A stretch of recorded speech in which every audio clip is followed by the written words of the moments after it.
ইস্তিগফার এমন এক ইবাদত যা মানুষকে আল্লাহর কাছে মুস্তাজাবুদ দাওয়া হিসেবে কবুল করে নেয়। মুস্তাজাবুদ দাওয়া হলো এমন ব্যক্তি যে ব্যক্তি দোয়া করতে দেরি সেই দোয়া কবুল হতে মুহূর্ত দেরি হয় না। আর মুস্তাজাবুদ দাওয়া হিসেবে নিজেকে তৈরির অন্যতম আমল হলো আঠার মতো ইস্তিগফারের সঙ্গে লেগে থাকা। উঠতে বসতে চলতে ফিরতে সদা সর্বদা আল্লাহর কাছে ক্ষমা প্রার্থনার নিয়তে আস্তাগফিরুল্লাহ আস্তাগফিরুল্লাহ করতে থাকা। এই ইস্তেগফারের কারণেই সেই রুটিওয়ালার শেষ দোয়াটিও আল্লাহ তাআলা অভিনবভাবে কবুল করলেন এবং যুগশ্রেষ্ঠ মুহাদ্দিস ইমাম আহমদ ইবনে হাম্বল রাহিমাহুল্লাহ এর সঙ্গে দেখা করালেন। যুগশ্রেষ্ঠ ইমাম আহমদ ইবনে হাম্বল রাহিমাহুল্লাহ এর জীবনে রয়েছে এমন এক স্মরণীয় ঘটনা। ইস্তেগফারের কারণে যেভাবে আল্লাহ তাআলা এক রুটিওয়ালাকে মুস্তাজাবুদ দাওয়া হিসেবে কবুল করেছেন।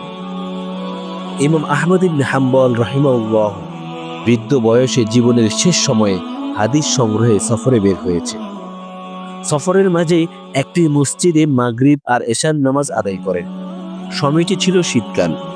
তিনি চিন্তা করলেন ফজরের নামাজ পড়ে এই মসজিদ থেকে বিদায় গ্রহণ করবেন। সেই লক্ষ্যে তিনি মসজিদে বসে শীতের কাপড় মুড়ি দিয়ে তিনি হাদিস পড়া শুরু করলেন। এমন সময় মসজিদের রক্ষণাবেক্ষণকারী ব্যক্তি এসে বললেন, মসজিদ বন্ধ করা হবে, আপনার সালাত আদায় করা কি শেষ হয়েছে?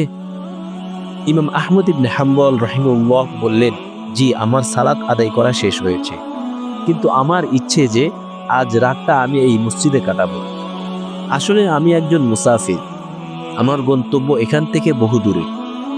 রাতের অন্ধকার আর সফরের ক্লান্তির কথা ভেবে আমি রাতের বিশ্রামটা এখানেই করতে চাই। মসজিদের রক্ষণাবেক্ষণকারী বললেন, না না, রাতে মসজিদে থাকা যাবে না। ইমাম আহমদ ইবনে হাম্বল রাহিমাহুল্লাহ অনেক বিনয়ের সঙ্গে বলার পরেও মসজিদের রক্ষণাবেক্ষণকারীর মন গলাতে ব্যর্থ হলেন। নিরুপায় হয়ে তিনি মসজিদ থেকে বের হয়ে পড়লেন। শীতের রাত তিনি এক বাজারে পৌঁছলেন। সেখানে এক রুটিওয়ালার দোকান খুঁজে পেলেন। ইমাম আহমদ ইবনে হাম্বল রাহিমাহুল্লাহ রুটিওয়ালাকে সালাম দিয়ে বললেন, শীতের রাত, আমি কি আপনার কাছে আগুন পোহাতে পোহাতে রাতটা কাটিয়ে দিতে পারি? রুটিওয়ালা বললেন, আপনাকে স্বাগতম, এটা আমার খোশ নসিব। আপনি এখানে আগুন পোহাতে পোহাতে রাত কাটিয়ে দিলে আমার সমস্যা কি? ইমাম আহমদ ইবনে হাম্বল রাহিমাহুল্লাহ চুলার কাছে বসে হাদিস পড়া শুরু করে দিলেন।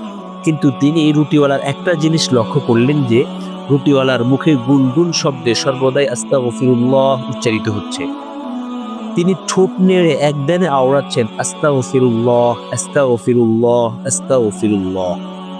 ব্যাপারটা বেশ ভালো লাগলো ইমাম আহমদ ইবনে হাম্বল রাহিমাহুল্লাহ এর কাছে। এমন চমৎকার আমলের ব্যাপারে কৌতূহল আটকে রাখতে না পেরে তিনি রুটিওয়ালাকে বললেন, আচ্ছা ভাই, যদি কিছু মনে না করেন তাহলে একটা কথা জানতে পারি? রুটিওয়ালা বিনীত গলায় বললেন, অবশ্যই। ইমাম আহমদ ইবনে হাম্বল রাহিমাহুল্লাহ বললেন, আপনার এখানে আসার পর থেকে দেখলাম আপনার মুখে সর্বদাই ইস্তেগফার লেগেই আছে। নিবিষ্ট মনে আপনি সারাটা সময় ইস্তেগফারে মজে আছেন। নিঃসন্দেহে এটা একটা অতি উত্তম আমল। আমার খুব জানতে ইচ্ছে হচ্ছে, এই আমলের কারণে আল্লাহ তাআলা আপনার জীবনে কোনো রহমত নাজিল করেছে কি? রুটিওয়ালা স্মিত হেসে বললেন, এটা আমার চিরাচরিত আমল। এই আমলটা আমি সবসময় করে থাকি। আমি সবসময় ইস্তেগফারের সঙ্গে আঠার মতো লেগে থাকি। আর এই আমলের ফলে আল্লাহ তাআলা আমাকে তার অপার অনুগ্রহে সিক্ত করেছে। আজ পর্যন্ত আমার এমন কোনো দোয়া নেই যা আল্লাহ তাআলা কবুল করেননি। আমি দোয়া করলেই তা কবুল হয়ে যায়। এই জীবনে আমি হাত তুলে যত দোয়া করেছি, যখনই আল্লাহ তাআলার কাছে দোয়া করেছি, আল্লাহ তাআলা তা কবুল করে নিয়েছে। বিস্ময়ের রেশ গলায় ধরে রেখে ইমাম আহমদ ইবনে হাম্বল রাহিমাহুল্লাহ রুটিওয়ালাকে বললেন, তার মানে আপনি মুস্তাজাবুদ দাওয়া, আপনি দোয়া করলেই কবুল? রুটিওয়ালা বললেন, হ্যাঁ, আমি দোয়া করলেই কবুল। তবে আমার একটা দোয়া এখনো কবুল হয়নি। সেটি ছাড়া আল্লাহ তাআলা আমার সব দোয়াই কবুল করে নিয়েছে। ইমাম আহমদ ইবনে হাম্বল রাহিমাহুল্লাহ এর আগ্রহ কৌতূহল আরো বেড়ে গেল। তিনি রুটিওয়ালাকে বললেন, আপনার সেই দোয়াটা আবার কি, যা এখনো কবুল হয়নি? রুটিওয়ালা বললেন, আমি আল্লাহর কাছে অনেকবার দোয়া করেছি যে, আয় আল্লাহ, আমি শুনেছি এই জামানার সবচেয়ে বড় মুহাদ্দিস, তার নাম ইমাম আহমদ ইবনে হাম্বল। আয় আল্লাহ, তোমার কাছে আমার আকুতি ও মিনতি, ইমাম আহমদ ইবনে হাম্বলকে দেখার আমার খুব শখ, যাতে অন্তত জীবনে একবার তাকে আমি চোখের দেখা দেখতে পারি। রুটিওয়ালার কথা শুনে জর্জর করে কেঁদে ফেললেন। ইমাম আহমদ ইবনে হাম্বল রাহিমাহুল্লাহ আবেগপ্রবণ হয়ে গেলেন আর নিজেকে ধরে রাখতে না পেরে চোখের পানি ছেড়ে দিলেন। তখন ইমাম আহমদ ইবনে হাম্বল রুটিওয়ালাকে বললেন, আপনার কবুল না হওয়া দোয়াটাও আজ কবুল হলো। আপনার সম্মুখে যিনি দাঁড়িয়ে আছেন তিনি আহমদ ইবনে হাম্বল। নিশ্চয়ই আপনার দোয়ার কারণে আল্লাহ তাআলা ইমাম আহমদ ইবনে হাম্বলকে আপনার দোরগোড়ায় টেনে এনেছে।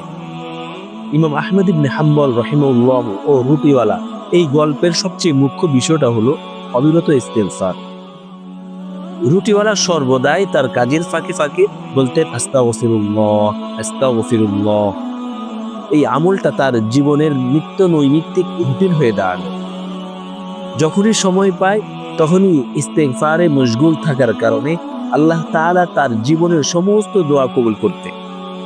তার ইস্তেগফার লোক দেখানো ছিল না এবং তাতে ছিল না কোনো খেয়ালিপনাও।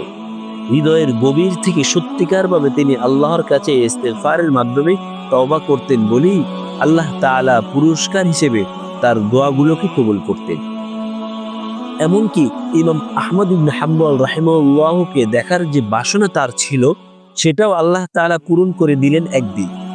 তার সেই বাসনা পূরণ করার জন্য আল্লাহ তাআলা তাকে ইমাম আহমদ ইবনে হাম্বল রাহিমাহুল্লাহ এর কাছে টেনে নিয়ে যাননি, বরং ইমাম আহমদ ইবনে হাম্বল রাহিমাহুল্লাহকে টেনে এনেছেন তার কাছে। ইস্তেগফারের এই হলো শক্তি। আমরা কত অনর্থক কাজে ব্যয় করি আমাদের সময়গুলো, কত অশ্লীল কথা, অশালীন ভাবনায় কাটে আমাদের অবসর। যদি সামদেশের সেই রুটিওয়ালার মতো আমরাও আমাদের সময়গুলোকে অর্থবহ করে তুলতে পারতাম, যদি ইস্তেগফারকে বানিয়ে নিতে পারতাম জীবনের অনুষঙ্গ, তাহলে হয়তো আল্লাহ তাআলা আমাদের জীবনটাকেও সহজ করে দিতেন আর পূরণ করে দিতেন আমাদের সকল মনোবাঞ্ছা।